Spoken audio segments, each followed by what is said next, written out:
Saya sehari-hari tuh kerjanya belajar terus. Nah pada saat itu memang suami sempat menolak di Mesir gitu, karena ya namanya Mesir di gurun pasir ya, banyak debu dan sebagainya gitu. Kita sebenarnya lebih suka Turki, cuman saya katakan Mesir itu adalah tempat untuk belajar agama. Kalau mau belajar agama datangnya ya ke Azhar, salah satu universitas tertua di dunia.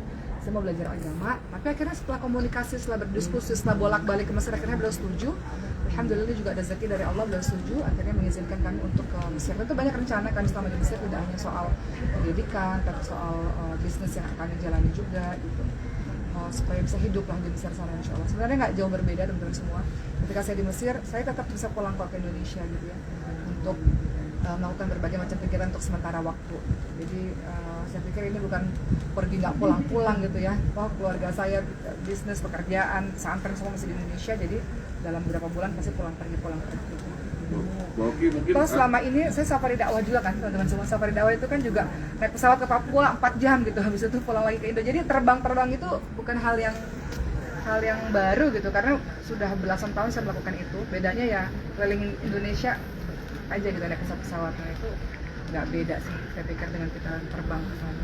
Masih nanti safari dakwah juga tetap dijalani. Safari dakwah tetap terus dijalani karena sekarang ini sudah ada beberapa undangan dari teman-teman di Turki, Dubai, Jordan, teman-teman lainnya. Karena memang sebenarnya secara geografis dekat, Mesir dekat kemana-mana, dan tiket pesawatnya pun jadi murah kalau udah tinggal di Mesir gitu. Jadi ya safari dakwah tetap dilakukan tapi beda tempat aja. Ada penyesuaian nggak mau yang biasanya di Indonesia berdakwah di Indonesia dan nanti bakalan go internasional? Berdakwah di Indonesia dengan dakwah di internasional mungkin lebih persiapan bahasa ya, karena sejauh ini dakwah yang sudah saya jalankan dakwah bahasa Indonesia, bahasa Inggris gitu. Saya masih bercita-cita untuk saya bisa berdakwah dengan berbahasa Arab dengan lebih fasih. Itu yang menyebabkan saya harus datang untuk menimba ilmu lagi ke tanah Arab supaya saya bisa menguasai bahasa Arab dengan lebih fasih, supaya bisa berceramah dengan lebih baik. Kendala bahasa aja, karena tapi saya yakinlah berproses ya. Ketika kita sudah ada di Mesir, itu sebabnya kenapa saya ngajak anak-anak saya dari kecil ke Mesir supaya lebih fasih dalam bahasa. Tapi kalau kesempatan untuk dakwah dia mungkin mimpi juga. Dakwah di luar itu sebenarnya udah terjadi dari bertahun-tahun yang lalu ya teman-teman semua. Beberapa tahun yang lalu ya sudah dakwah ke berbagai macam tempat juga. Cuman kan bedanya kan kalau dari Indonesia jauh banget gitu, dan tiket pesawatnya juga mahal sekali gitu ya. Tapi kalau sudah ada di Mesir itu jadi lebih mudah, segala sesuatu aksesnya jadi lebih mudah. Jadi ya insya Allah berdakwah di tempat yang berbeda insya Allah. Oke, pertimbangan untuk bikin rumah, maksudnya bikin rumah ketimbang nyewa di sana apa maksudnya? Ya. Sebelum jawab pertanyaan, aku mau cerita dulu ya.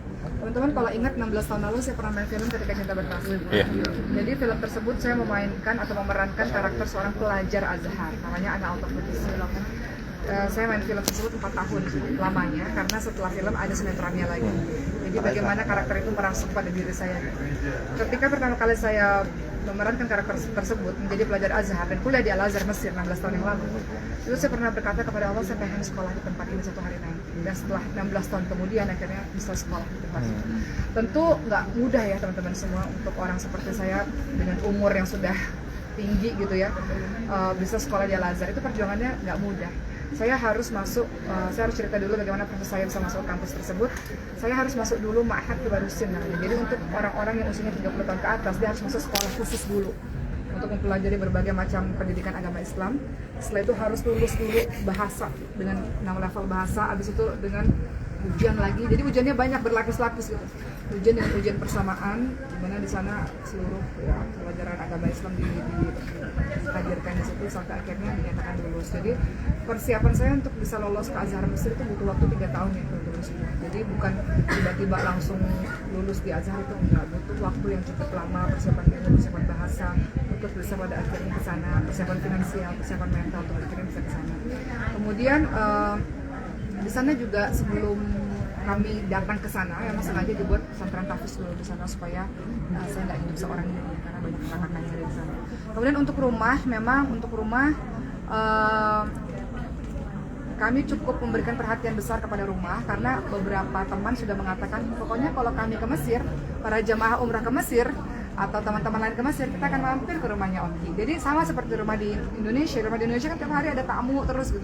Jadi kami persiapkan rumah di Mesir juga rumah yang akan siap untuk menerima tamu-tamu, dan rumahnya memang dipersiapkan untuk pengajian besar ya. Jadi karena di sana alhamdulillah masyaikhnya banyak, guru-gurunya banyak, jadi insya Allah akan ada pengajian setiap hari di rumah dengan para syekh. Jadi rumah bukan hanya sekedar tempat tinggal, tapi rumah sebagai tempat belajar.